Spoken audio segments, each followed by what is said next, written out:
I will not introduce each speaker in detail because you have their bios in the conference pack, and I'm sure that if they need to say something that is really important about it, they will do a better job than I in presenting them. But just let me run quickly through the panel. So to my right is Matthias Schmidt, who's a regional lead on the International Integrated Reporting Council. On his right hand, there's Jean-Guillaume Peladan from Sycomore Asset Management. And Paul Dickinson is sitting just next to him from CDP. And finally, Nicolas Bernier-Abad from the European Commission, responsible for non-financial reporting framework and its development in the EU. The idea behind this panel is to reflect on two questions, which are obviously related. The first question is how can the non-financial reporting directive, the new EU legislative framework, how can it be effectively implemented? The company should present their first management reports in 2018 for the year 2017. So the question is how we can actually make this generally focused legislative framework a success. What does it take to actually translate it into great practice? And the second question is, what are the next steps for integrating non-financial information into business strategy? How can we actually link the information on ESG matters with the core business of the company? What does it take?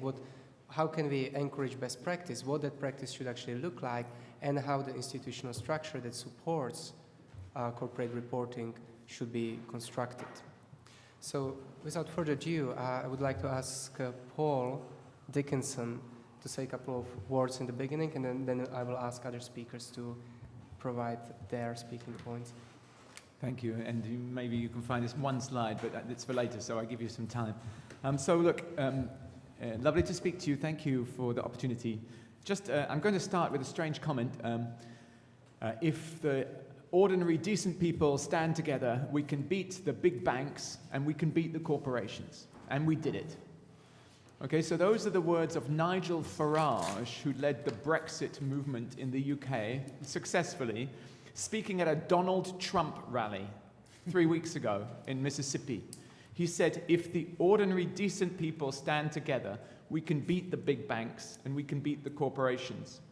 So I'm telling you, this isn't just a little conversation on corporate reporting. This is about salvaging our civilization from destruction, because the corporations are running the world. We all know this, and we've not been doing such a good job of making sure that they behave themselves.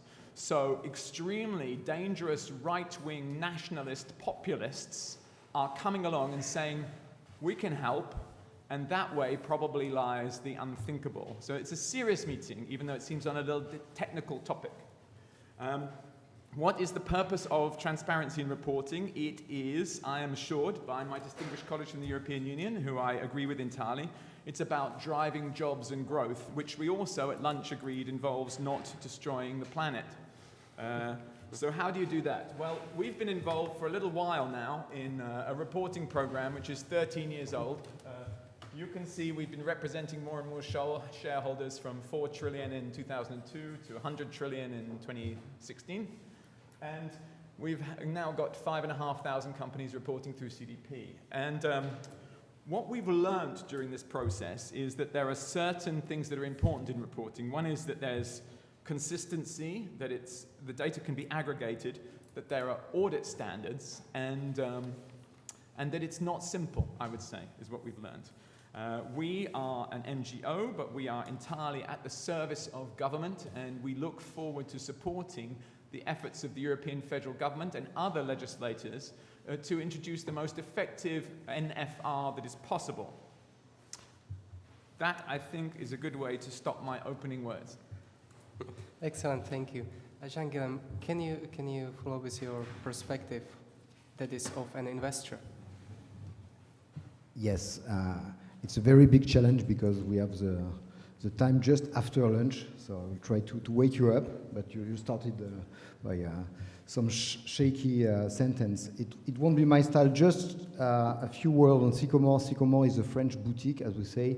It's a French independent asset manager, and we are running 4.4 million billion euro, sorry, and hopefully, and I'm in charge on the environmental strategy. And just to start the discussion, I wanted to share with you just 2 slides. If we can get my slides. You can just use the. Okay. Well, there's a remote control. Just go forward. One more. There we go. Okay. So I will, Sycomore is quickly described here, and so we are a fully integrated company in terms of ESG, and for us, financial and non-financial are in the same bucket, and the same people are doing both financial and non-financial, because it's just about one thing. It's just understanding the company where you will invest or not. And just what I wanted to show, this is some backup slide. Yes, if some people, I'm not sure there will be in this audience, still doubt that something is changing, that the world is changing, I will refer to this slide where you have the fate of 3 different stocks. The first one is the German utility RWE with a strong share of coal assets. And second one is EDP Energia de Portugal, which is a multi-energy utility that has chosen to have a renewable strategy 10 years ago. And in the framework of this renewable strategy, EDP has IPO'd a subsidiary, which is called EDP Renovables, which is a wholly wind developer, wind farm developer. And you can compare that after 4 years, the difference between the share price of RWE and EDPR has been multiplied by 6.4.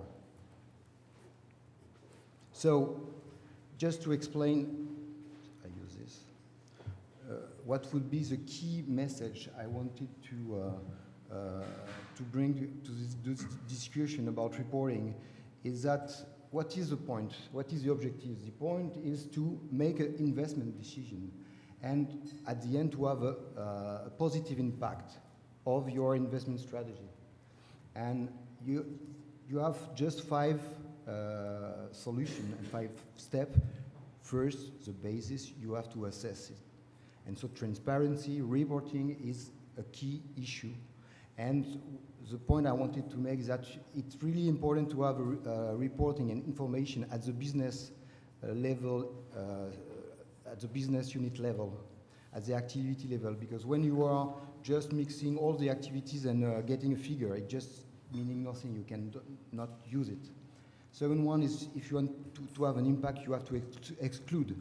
You have to exclude the activities that are the most destroying natural capital. Third one is that you have to concentrate your investment towards the solutions, the pioneering companies like EDPR that are providing the solution to the society.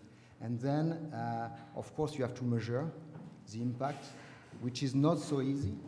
And you have to standardize, and we made some initiative in France. We launched, there has been a label which is called Energy and Ecological Transition for the Climate, a long French name. And there is also an initiative we may discuss, is that the government has voted, so a law was voted, the law for the energy transition 1.5 years ago, and this law has enforced the institutional investor to report, starting from this year, about what they are doing to fight against climate change and to contribute to the transition, the green transition.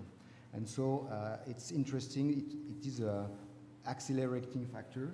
And then the last, my conclusion word would be that to be able to answer to my colleague, and we need a lot of cooperation, putting standards together. We need to cooperate, and it has not always been the case, I think, in the past in the finance industry. but we need to cooperate. Thank you. Matthias, Jean-Guillaume mentioned that from their experience, they see a better performance by companies that are actually, whose business model is really focused on transitioning to sustainability.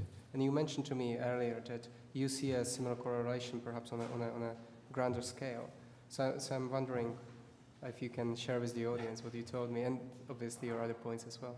That is a very short answer to that. There is a vast majority of empirical research showing that there is a positive impact of ESG on the financial value. So I believe I don't have to say a lot on the integrated reporting framework here. I believe all of you will have come across that sometime or the other. We have a framework at the IIRC that allows corporations to meaningfully report on how they create value over the short, medium, and long term, taking into account all value drivers. We know that corporate managers and investors adjust their behavior to accounting models, and that means that better accounting equals better decision making, and that means better capital allocation. As said, we see a vast majority. There is one study, I think it was from Deutsche Bank together with the University of Hamburg, who conducted a meta-study of more than 200 studies, and I believe that about 90% of those showed that strong ESG performance has a very strong impact on the financial performance. But the ESG information, to be decision useful for internal and external stakeholders, it isn't an end in itself. It must be integrated to the financial management and to the financial information that the company has. With regards to the EU CSR directive, the Commission hailed integrated reporting as a step ahead, which shows that we are somehow on the right track, but also it does show that to fulfill the non-financial information or the directive, complying can be easy, but it is hard to get it right, which means to integrate the information where necessary into the management reports and into management itself. Looking forward, I believe that, or we as the IIRC believe that ESG information must focus on the business model's future viability and on opportunities and risks of the future development of the company. Therefore, it must be integrated with the financial information. But we see, however, we have a lot of non-financial reporting standards right now, and we are seeing also when we talk with our business network participants that mere reporting alone is touching a ceiling. So I believe in 2 years from now we will be less talking about non-financial reporting standards and more about how to implement it into corporate governance. And the key thing there will be, I believe, how to advance a financial risk management system to a more holistic and strategic opportunity and risk management system. And I hope when we meet here in 2 years, then somebody will hail the IIRC as being a step ahead with this and the work on integrated thinking as well. Excellent, thank you. Nicolas, a couple of people already mentioned the non-financial reporting directive, and I know that you are working hard with your team on providing some implementation guidance for companies. So can you tell us a little bit about where the European Commission is and where do you see, the future developments or the needs actually that would help to advance the practice and the framework as well? Yes, thank you, Filip, and definitely thank you for the opportunity to be with you today. It's really a pleasure, and I'm always glad to come into the events that you organize, and they're always with very well attended and of very high quality. First of all, I want to say, or second of all, I want to say that, yes, my name is Nicolas Bernier. I work in the Director General for Financial Stability, Financial Services and the Capital Market Union. We call it FISMA in the European Commission. I want to make the comment as well that my comments will be at a personal level. There will be my personal views, not necessarily the position of the institutions, which is something that I always have to say.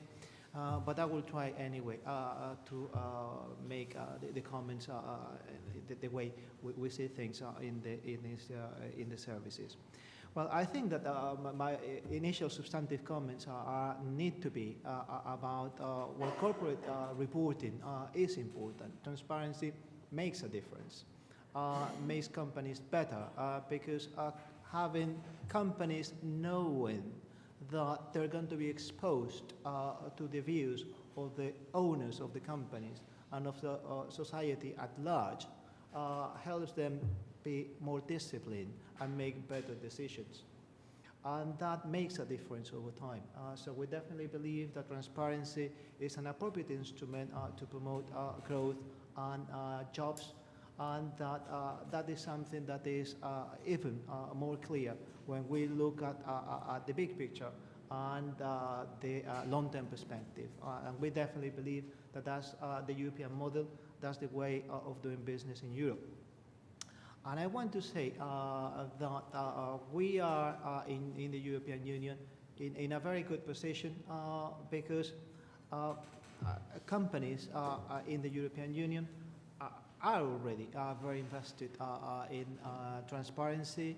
In the European Union, there are already around 2,000 companies that are already disclosing non-financial information, environmental, social information, information that has to do with their employees and their neighbors.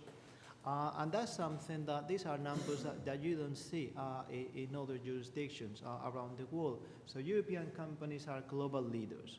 And it also happens that that's not by coincidence. It's because our society really cares about it. And I think that we see that our governments, our institutions also care about it.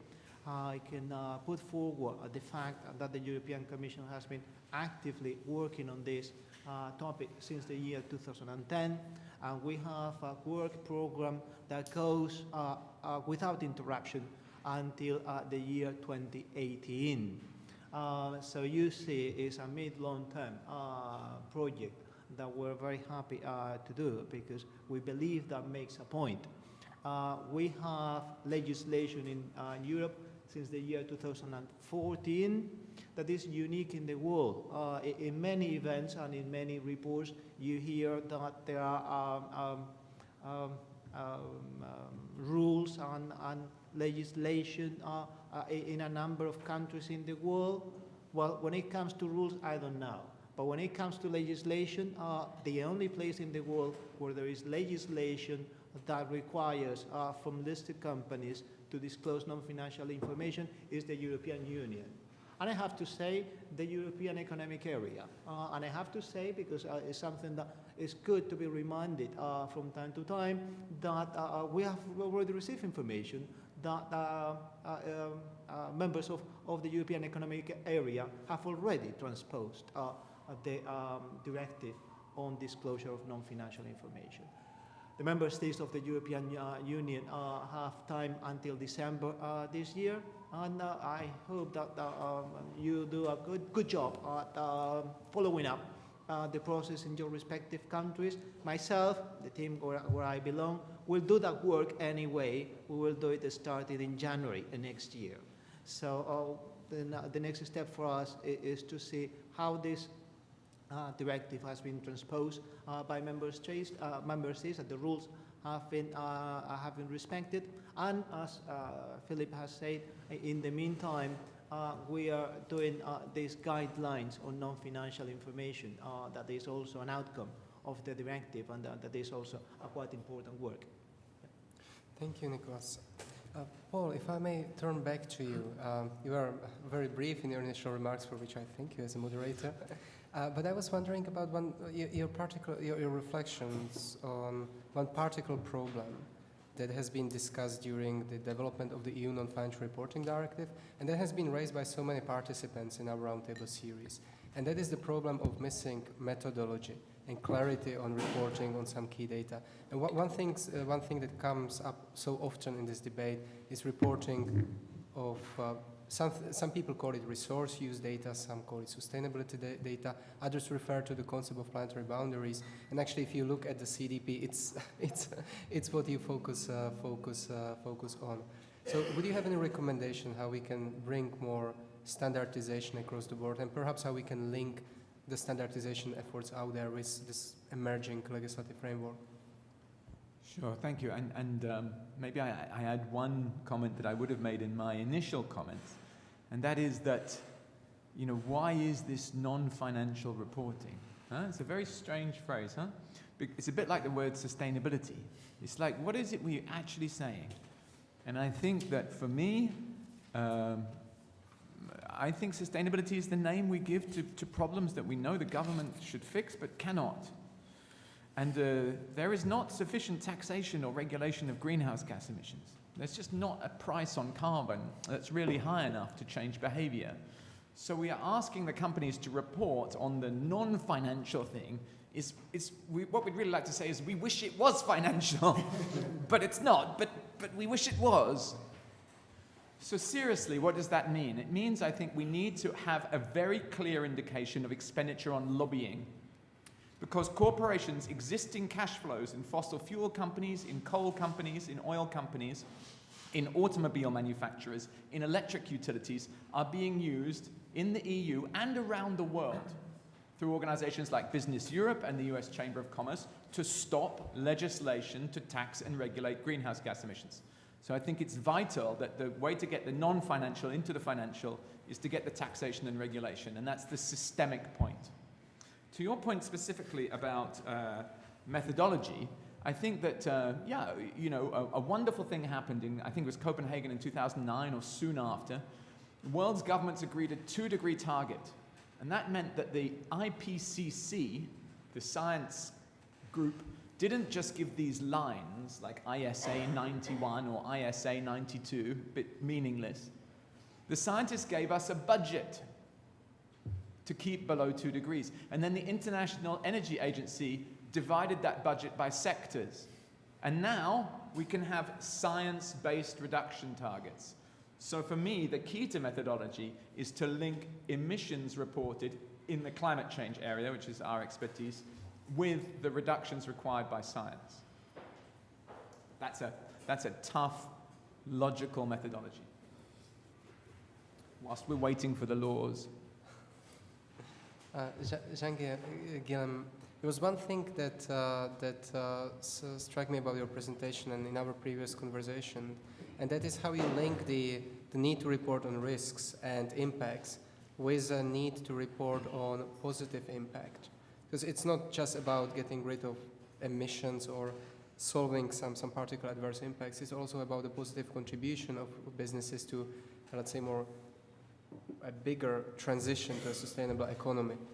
So, yeah, it's a key point, because I would just give 2 examples. If you, first, do you agree that insulation is a solution for getting a better thermic or thermal performance of your building? I mean, insulation material. We fully agree about this, but if we look only at the metrics that are used today in the financial world, I mean gram or ton of CO2 equivalent per million euro of revenues or enterprise value, there will be a very high figure, because this type of company that are producing insulation solution are emitting a lot of CO2, because it's energy consuming process. And in this case, if you look only at the emission side, you are just completely missing the big picture that this material is just avoiding 50 times more CO2 that it is required to produce it. So in fact, what I want to say is that you have to look also at the solution side and the functionality or the use of the product. And if you use energy with carbon, of course, in it to produce it, it would be positive on the whole at the systemic level. Second example is recycling. When you're recycling, for example, copper, zinc, or whatever, you need a lot of energy, of course, but you need less than when you are producing 1 ton of virgin raw material. And so recycling, even if it's emitting, and generally when you have a recycler in your portfolio, or stock portfolio, it's very bad in terms of carbon footprint, because it is huge. But if you look only at the negative side, you will exclude this stock, but you have to look at the use, the positive impact it has at the emission avoided. And this is a key point. It's like yin and yang. You need to look at both. And for the moment, there is not enough, I would say, standardization, information about catching the positive effect, and to try to answer to the question you raised, how to do it, target-based. It's at Sycomore we have a very simple, basic thing. We've built a very simple metric, and I think I have an illustration here. It will be easier for you. Yeah, and yeah, it's very simple. We have just a metric of contribution to the energy and ecological transition. CTE is the term in French, contribution to the energy and ecological transition.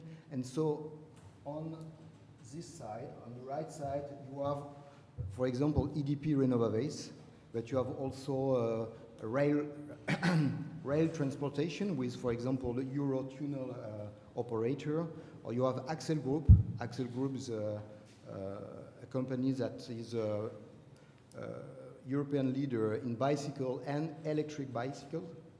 And you have, for example, Lansing, which is providing wood-based fibers that are replacing cotton, and which is bringing a benefit. And so on the other part of the scale, you have the company which have the business model that is the most opposed to the green transition when we look at the environmental impact of their services or products.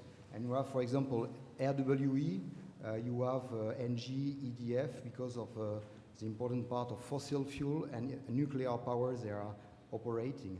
And you have also all the pesticide producers, like Monsanto, for example, because they are killing biodiversity everywhere in the world. And so when you are trying to evaluate the different company, when you look at each business, you can try to put it on the scale from the best solution, what we call the eco solution, that is the most aligned with the 2 degrees objective and with a sustainable future, and the one that are fighting against this objective. And so it's possible, we did it. And now we are enlarging and sharing this methodology with other people, like True Cost, for example, we met recently. And for us, it will be an answer to what is imposed by the law, the famous Article 173 on the energy transition. So we'll use this sort of metric to give an answer to our client in terms of reporting. Excellent, thank you. So I think that your methodology will be of interest to many, and can actually work with that, with reporting that is focused on the adverse impacts. Then you need to apply your methodology to identify also the companies that may have a big impact but also are contributing significantly to the transition. So I'm just trying to repeat it to be sure that I understood you correctly. It would take a whole conference to explain, but basically what we do in our impact investing fund is that when a company has some red activities that are not contributing at all, and when these red activities have a revenue higher than 10% of the total revenue of the company, we exclude it. So even if it has, aside these negative activities, some positive activities, it will be excluded. But if we want, for example, to calculate, to rate all the company, you have to sum the negative with the positive. Mm-hmm. But if you want to do an impact fund, as we have done with Sycomore Eco Solution, you just use an exclusion threshold of 10% negative is out. Yeah. So Matthias, let me turn to you, because the integrated reporting framework is trying to actually provide a framework for exactly this, for not just for the information on negative impacts, but basically for the complete way how the company engages with certain capitals, including the natural capital. So the question I would like to ask you is, how do you see, or how does the integrated reporting framework, how does it interact with other reporting frameworks, especially those that are particularly focused on sustainability impacts, including CDP? Yeah. We have a corporate reporting dialogue in place where we put together all the great non-financial and financial standard setters like IIRC, FISMA, CDP, GRI. And together these standard setters came to the conclusion that integrated reporting is an umbrella framework for any corporate reporting and corporate management. We go together with other standards very well, I believe. For example, the integrated reporting framework only provides the strategic frame for bringing together all relevant value drivers.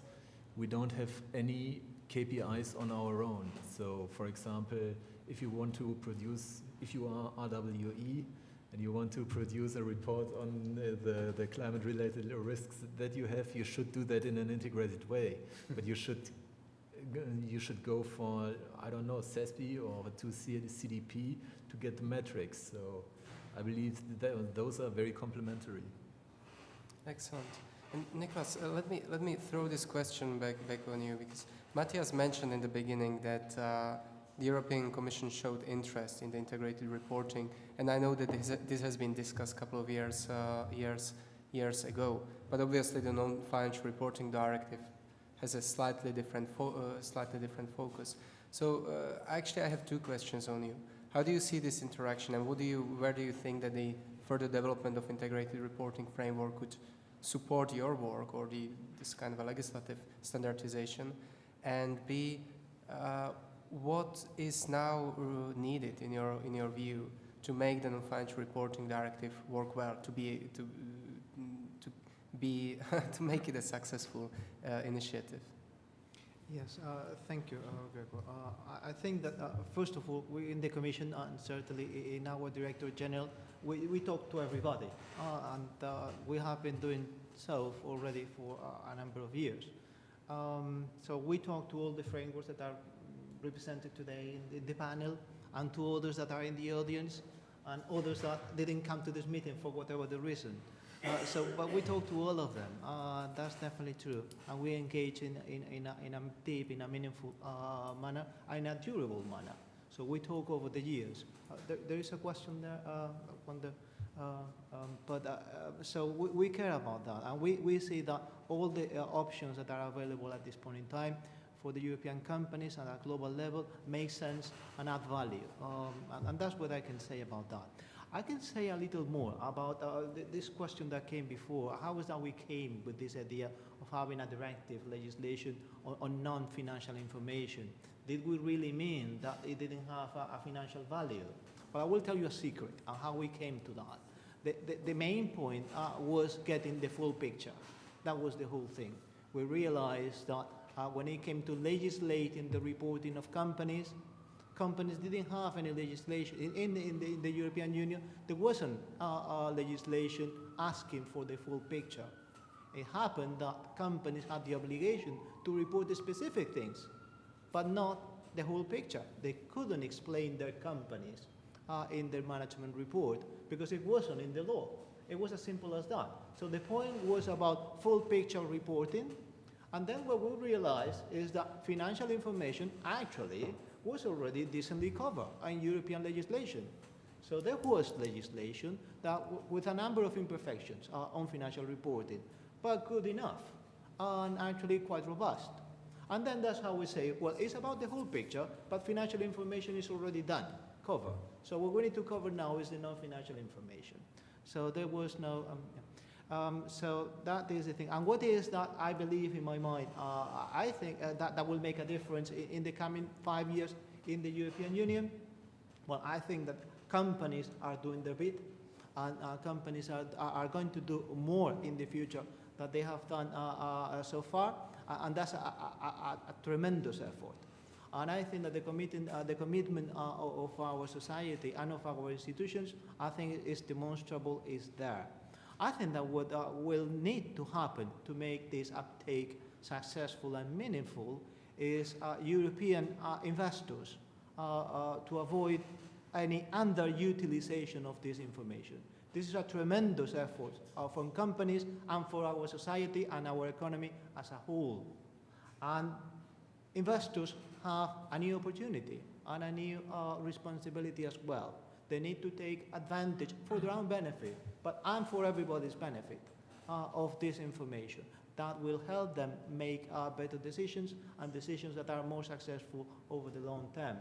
And that is, in my mind, the single one thing that will make a difference in the success of this legislation.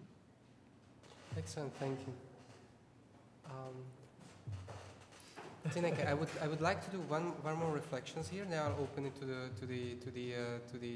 the floor. If you can hold your question for 2 minutes, that would be much appreciated. If it is directly related, please do so. Please ask. Yeah, I was wondering, investors, they always say we need uniform and verified information, and also NGOs and other organizations say this. Sorry, did you hear? I'm kidding.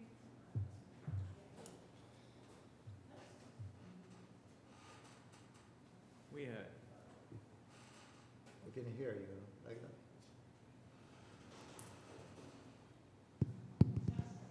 Sorry, I'm Tineke Lamboy of Nijrode Business University.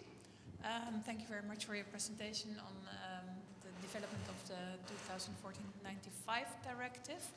We've been talking about that before, 4 years ago in the Netherlands on the integrated reporting conference in Rotterdam. And I was wondering, since investors always emphasize that they need verified and uniform information from companies so that they can compare, I was wondering now that you see how all the European Union member states transpose the directive into their legislation. The directive offers, of course, the option to have the information verified and also to choose one of the standards that the directive offers, so a uniform standard. What is your experience, Nicolas, with the what have you seen so far from the countries that have integrated in their corporate law or accounting laws the directive? Have they all kept the broad perspective that the companies can choose one of those standards? And what about the verification? Has any of the countries taken that up to a mandatory level? Thank you very much for reflecting. So Nicolas, please, if you can answer quickly. I'm sorry, I have a design in my head. Yes. Well, I think that this legislation is a step changer, and I believe that all professionals will need to learn to adapt to a new business situation where the 6,000 largest companies in the European Union are providing information. I think that anybody can ask for whatever level of discipline or that they would want. But what the directive says is that the information needs to be there. There is no excuse. It's not a report or explain the reasons for not reporting. That's not the European legislation. European legislation is that you publish your balance sheet and your profit and loss account. You have an annual report. Well, make sure that you report also your environmental and social information, because that's part of the same package. So the information needs to be there. The information needs to be relevant. The information needs to be comprehensive. Then there are a number of attributes that are desirable. Yes, it should be auditable. Auditable should be audited. It should be standardized. All those things are good, and they will come perhaps. But what we need at this point in time is to move from a situation where only the leaders put that information available for the investors and for our society at large, whereas to a situation where all companies have to report that information provided that they get to a certain size and complexity. And then professionals will need to exercise judgment. Is this presentation of the whole picture of a company solid enough, or is not informational? If on top would be standardized, and on top would be auditable, and on top, well, that would be good. But certainly is not what we need. What we need is understandable and actionable information. That's what we don't have, and that's what we believe that makes a difference. And as I was saying before, then now we need the professionals that exercise judgment and use this information. And in the absence of them, starting with investors, but not only, then the success of this legislation, as of any other, will be limited. Jean-Guillaume and Paul, I saw you scribbling down notes as Nicolas was speaking, so you probably have something to say. And if I may ask you for a really short intervention, so we have time left for the audience. So it's a very, very short intervention, but what we're trying to do is we're trying to do something, the financial accounts have existed, for 500 years, and they've been improving, and we're trying to, more. Okay, 1,000 years. Anyway, we're trying to do 1,000 years work in 1 or 2 decades. Very difficult. But you can see, using investor authority, we've got around the world, actually it's more like 2,000 on investor authority, the rest is from supply chain. But we have a couple of thousands of companies reporting. We have things like the GHG protocol. And we're a not-for-profit, okay? We've been hoping to try and get things moving since 2002. But it's difficult as a not-for-profit. Nicolas, you said you have the police, right? That helps. So when you have investor authority, when you have government authority, when you have the accounting bodies all working together, we started off building an Olympic stadium, okay? And we've got companies coming along and competing. They're getting gold medals, okay? But we are going to turn this into a mandatory health check for all companies. It just takes time. But if we all focus together on the objective, we can get there super quick. Excellent. Jean-Guillaume, do you have anything to add? Not necessarily, I just... No, but yes,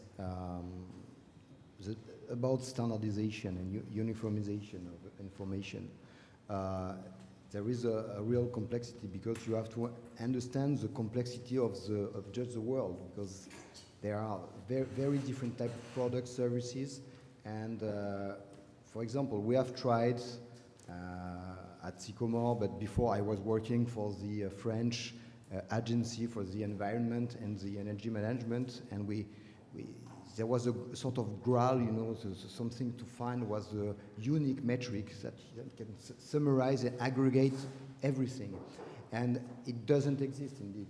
And so you have to, when you look at food industry, you have to look at the water footprint, you have to look at, of course, the carbon content.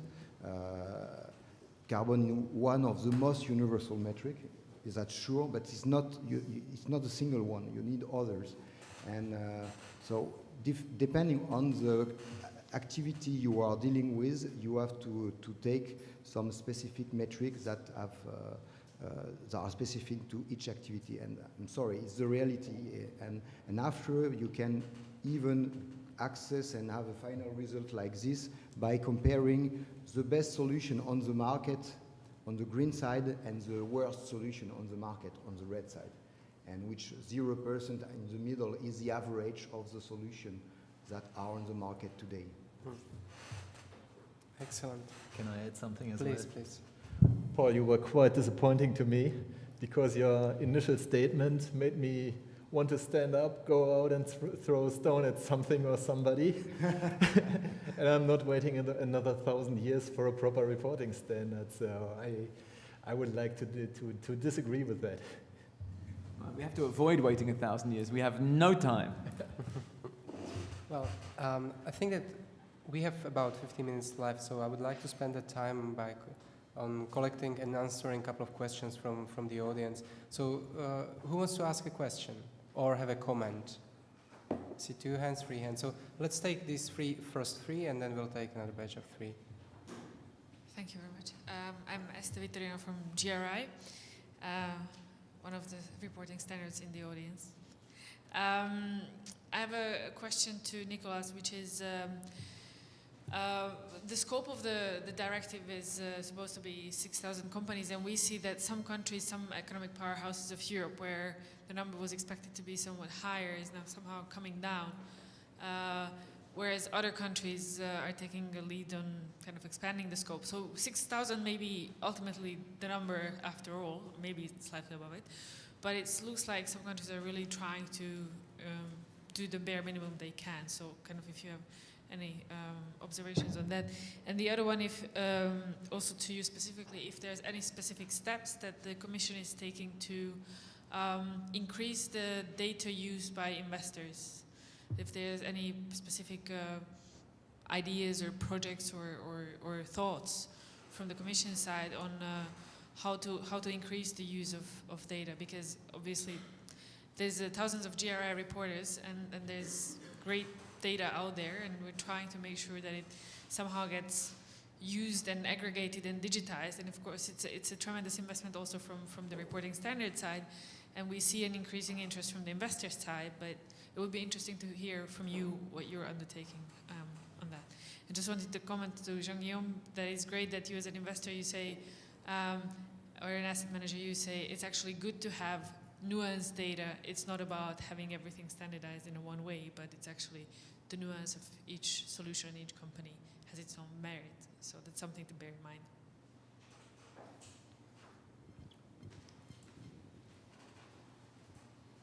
Thank you. My name is Bengt Johansson, formerly with the Swedish government, now consultant. I had a few short questions to Nicolas. First one, why do you make propaganda for the term non-financial information? Because we think this is not a good argument in relation to the financial community. And here in this room here in the morning session, a lot of people said they felt disentangled from this directive because they were in the financial industry. In my country, we will change the title in the bill to the Parliament to sustainability reporting. I hope we don't break any rule, but we can't sell the term non-financial. Second question, you base yourself on public interest entities, and the definition is different in all EU countries. And some have very large definitions, like Spain, and some, like my country, have very narrow definitions. Are there any plans to unify those definitions? Otherwise, we will have totally different scope in different countries. A third question, you speak about EU is the only country that has, or the only place that has legislated.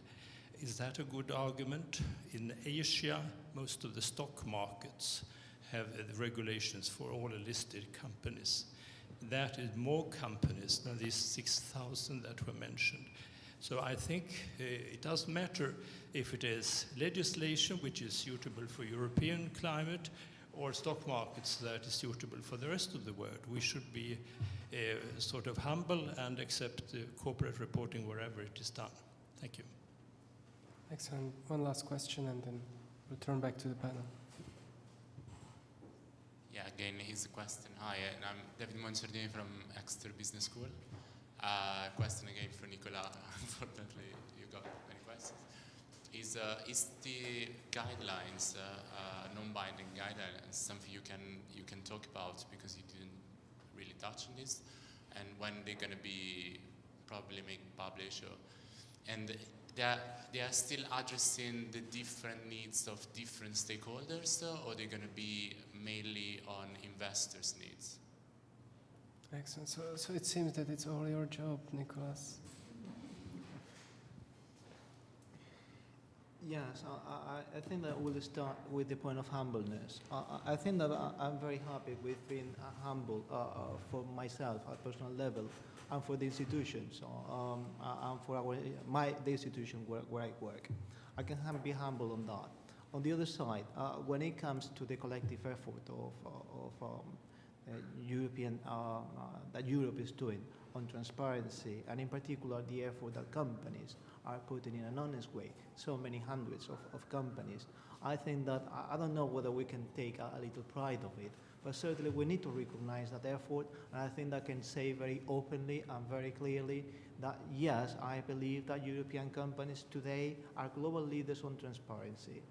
And I believe that other jurisdictions and companies in other jurisdictions are doing an effort, but definitely the effort that our companies in the European Union do and the quality of the outcome is really top class. And I think that has to be said because that has to be recognized to say in addition, and then it's not enough. Because clearly, there are so many other companies in the European Union that are missing that opportunity, as in other jurisdictions. But certainly in the European Union, there are also thousands of large companies that are missing that opportunity, and we believe that that's the point of this legislation, and that was the need for legislating on this, that there was an opportunity that was already identified, that was used with very high quality by the European leaders across all sectors, but unfortunately, other large companies, the second-tier companies in the respective sectors, are not using sufficiently. And that's the point of legislating on this. And that's the point of saying that the European model includes legislation, because it proves that we care about it, we care about having that transparency, and that we realize that the market is not enough to promote or to deliver that transparency, that legislative action is necessary. Then when it comes to the transposition, I mean, we are in the final phase of the transposition, so all the estimates or all the conclusions are partial and limited. What we know is that a number of member states have already concluded the transposition. We have the impression that the scope is something that is being respected. We're not concerned on that particular point. We really made the point that the substance of this legislation is that the annual reports need to include relevant environmental and social information, and companies cannot talk us away of that objective. It has to be there. Relevant environmental and social information is not comply, report, or explain. It has to be done. The explanation needs to be, that's the information that we disclose. And that it is about large companies. It's not about small and medium-sized companies. That's why we say that it was listed companies with more than 500 employees, and we're very happy that is going to be the case for the information that we have in all member states. So that uniformity in the transposition, I think that is going to be there. I happen to have learned just 1 week ago that there is the case of Iceland, not a member state of the European Union, but a member of the European Economic Area. And what they have explained to us, and I think is to be welcome, is that we thought that the scope that you figure out in the European institutions was not good enough for Iceland, because we want that and even more. And they say, well, it's not going to be a handful. This legislation on transparency is not going to be about a handful of Icelandic companies. It's going to be around 200 Icelandic companies that are going to be subject to this discipline of transparency to the Icelandic society. I think that's good. I think that we cannot complain that we are having too much success. No, it makes sense that rather than having 2 or 3 or 5 Icelandic companies, we have 200. Now, each member state is responding in a particular way. To our knowledge, all of them respecting the requirements of the legislation, and a number of them saying we want to go beyond. I think that's to be welcome. That cannot be said as an imperfection of the transposition, or the opposite. It proves that the idea was good. It is so good that member states want to go beyond and wants to have more companies subject to that discipline. That's something that should be food for thought for other member states that are sort of transposing one-to-one. Well, all of them should think about it, but that's something for the future. It's not for today. Changing the title of the legislative instrument, not using the language non-financial information, is not a reason for an infringement. We will look at the substance, and we will look at it very seriously.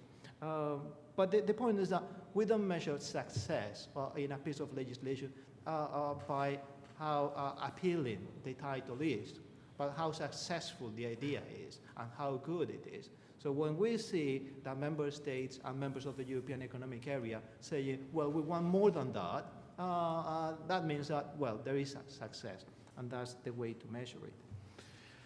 I think that there are so many other questions. I really don't know. I don't have the time. Try to be extremely brief, because we have last Very 5 minutes. I would briefly. like to give space to others as well. Yes. Well, I think that we can leave it there. I mean, we're working on the guidelines. The guidelines, our plan is to deliver in December. That's what I can say about that quickly. Thank you. And I suppose people can ask you questions in the break that will ensue. So can I ask you all actually to react to what you have heard, and perhaps if you can say one idea at the end that resonates with you most strongly and that you would like to actually give to the purpose of the cooperation project, but also to the audience in terms of the next steps. We can start with Paul because he seems to have such idea already. Burning.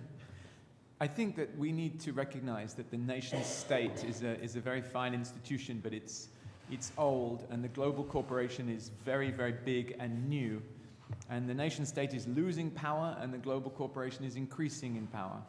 And I would like us to think really long term, and so much of the great work of GRI, of the IIRC, of CDP, and now the European Union, how exciting, is to bring us together to some understanding that when we invest our money and when we spend our money, we are voting for the future of our society, and we are beginning to develop the information that will provide the manifesto for an entirely new political economy, which is already here, but we do not know how to manage. Excellent. Jean-Guillaume, please. Difficult to speak after you, Paul. Well, I'm 200% with you and sharing this, and I will give another example. At the maybe 10 years ago, everybody was just looking at organic food like something just for dreamers because it's more expensive. It's ugly because an organic fruit is not very aesthetical, and on the top of this, it's not lasting a long time because just a few days after you bought it, it's already degrading. But the fact is that the organic food is the only segment that is growing and growing during the last decade and the decade before, and that there is people are buying it even if it's more expensive, and because it's something addressing sustainability. It's low footprint food with probably less risk, but it is difficult to be sure. What I wanted to say is that we have the power, by buying organic food or not, we have the power to choose to put our money in a green fund or in a gray or red pocket. And we have forgotten that we have this power. So it will be my conclusion. Well, Matthias, your turn. It's very hard to say something now. I agree, we must create the world that we want to live in. yeah. I believe the economic system overall must be, or it does for whatever reason, lead to short-termism in financial capital markets. We have to adjust that to long-termism. I believe most problems will then be solved, but we don't have 1,000 years' time for that. Excellent. So let me add my final thoughts on this, and it's really just reflection on what you said, because we have focused mostly on how this information disclosed by companies can facilitate basically work of investors in terms of voting by selling or buying shares, or by getting this information to end beneficiaries. So there is a very strong focus on investors, and rightly so. This is part of corporate reporting. It's meant to be a communication with investors and with shareholders. But I would like to add to that in the roundtable series, in one of the previous sessions, we have also discussed how this information is important for the company itself. I mean, we spoke about the data set that is available to the boards so they can perform their function well. And we have heard it from many companies that actually the information that we discuss now here in the framework of corporate reporting is actually something what is so needed for a right management of the company. So obviously not all information will be equally important for investors and for the boards or for the company or for the executives, but there is a great overlap. And we have heard a lot of positive things about the capitalist thinking in the line of the international integrated reporting framework. However, without that element of that this information should serve to the investors, they really looked at the value of this model for the companies itself. And I think that this is one of the principal conclusions of our project, that we have to look at these questions also from the perspective of the company and of its management, and not so much, and not only, to be precise, from the perspective of company stakeholders, including shareholders. And if it works for the company and for its long-term viability, it probably works for the planet and the society, because these cannot exist without each other. And with that, with this abuse of my moderating privileges, I would like to end this session, and we'll have a short break, and then we will reconvene for a plenary session with the Commissioner for Justice and Company Law and Consumers, Vera Jourova, and 2 other distinguished speakers. So see you here in slightly less than 15 minutes.